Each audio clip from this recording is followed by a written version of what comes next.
How do you destroy a life without raising your voice?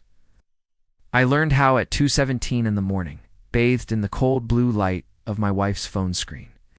She was asleep beside me, a soft smile on her lips, dreaming of someone else. The name on the screen wasn't mine.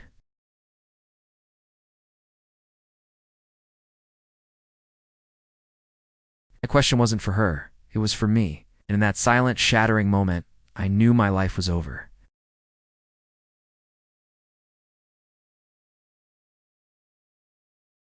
If you genuinely enjoy our stories, please subscribe to the channel. Tell us where you're from.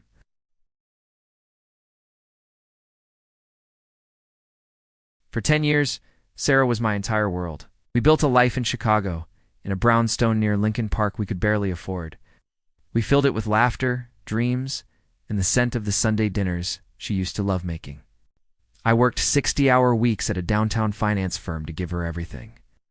I thought we were a team, a fortress against the world. But I was just the guy paying for the walls while the enemy was already inside.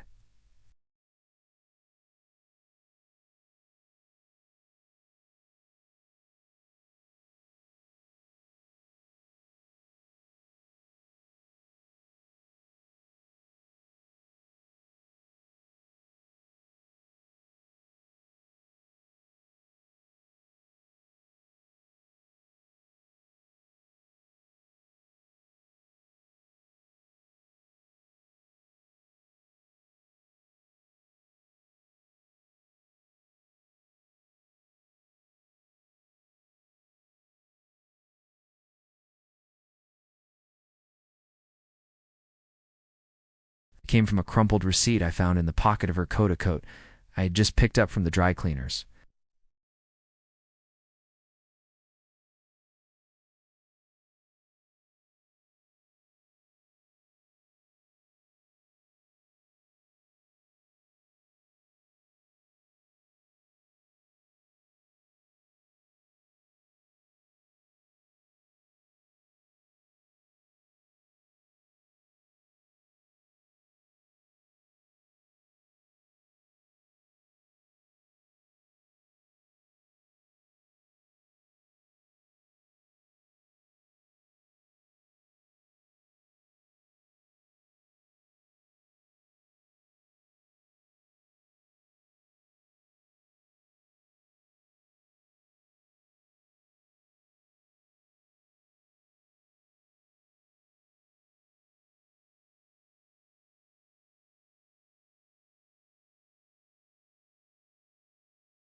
I handed him the receipt and a photo of Sarah.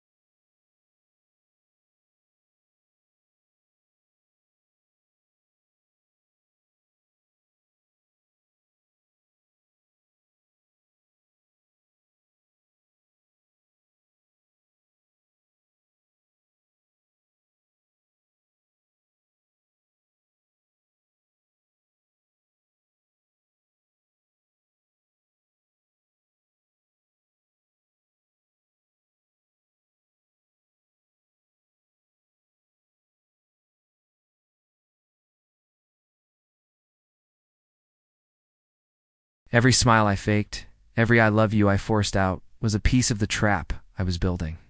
Meanwhile, Sal was a ghost, delivered weekly envelopes to a P.O. box I'd rented. Inside were photos. Sarah and him, laughing as they walked into a restaurant on Rush Street, kissing in the back of a taxi, him with his arm around her, walking into the same hotel. A real estate developer, smug and successful. He was everything you'd expect. Slicked back hair, expensive suit, a watch worth more than my car. They weren't just careless, they were arrogant. They felt untouchable. The lawyer and I prepared. We gathered financial statements, documented every lie, and cross-referenced every expense on our joint credit cards with the PI's reports. Sarah had been using our money to fund her affair, buying him gifts, paying for their dinners. The arrogance was staggering. She was stealing from me to impress another man. The day I chose was our 11th anniversary.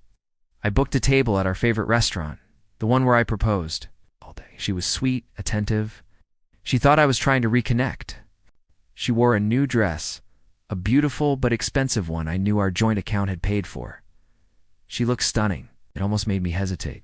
Almost we sat at our table, the same one from all those years ago. "Happy anniversary, honey," she said, raising her glass. I smiled, a real smile for the first time in months. "To us," I said, clinking her glass. We talked about memories, about the future she thought we had. Then, as the waiter brought our main course, I slid a manila envelope across the table.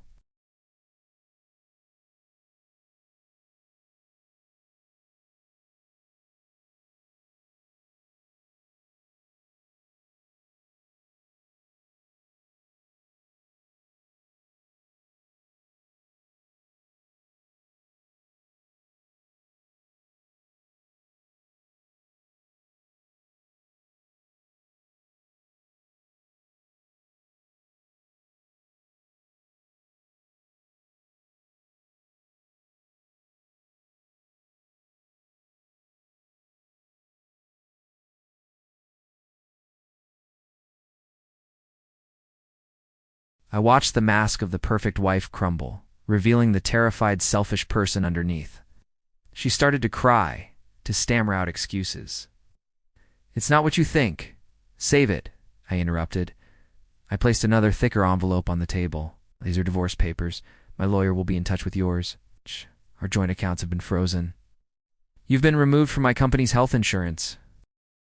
A moving truck will be at the house tomorrow morning at 9 to collect your things. You'll be served with a restraining order to stay away from the property. All the evidence of your affair, including your use of our shared funds to finance it, has been submitted in our divorce petition. The prenup will be enforced to the letter. You will get nothing." The entire restaurant was silent. Everyone was watching. She looked around, utterly humiliated, tears streaming down her face.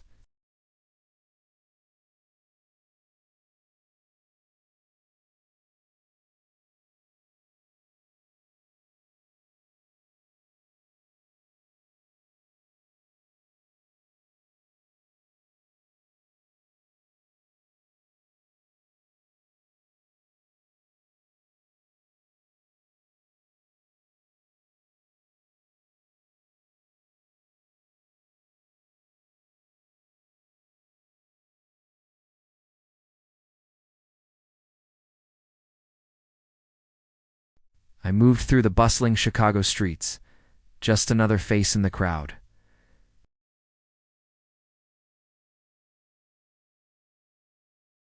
Her friends, our friends, abandoned her when the truth came out. Alex, the smug lover, disappeared the moment things got messy. She was left completely and utterly alone. Sometimes late at night, I sit in the quiet of the house we once shared. It's just mine now. Everything is clean, orderly, and silent. I won. I got my revenge. But victory feels a lot like being the last man standing in a graveyard. The end.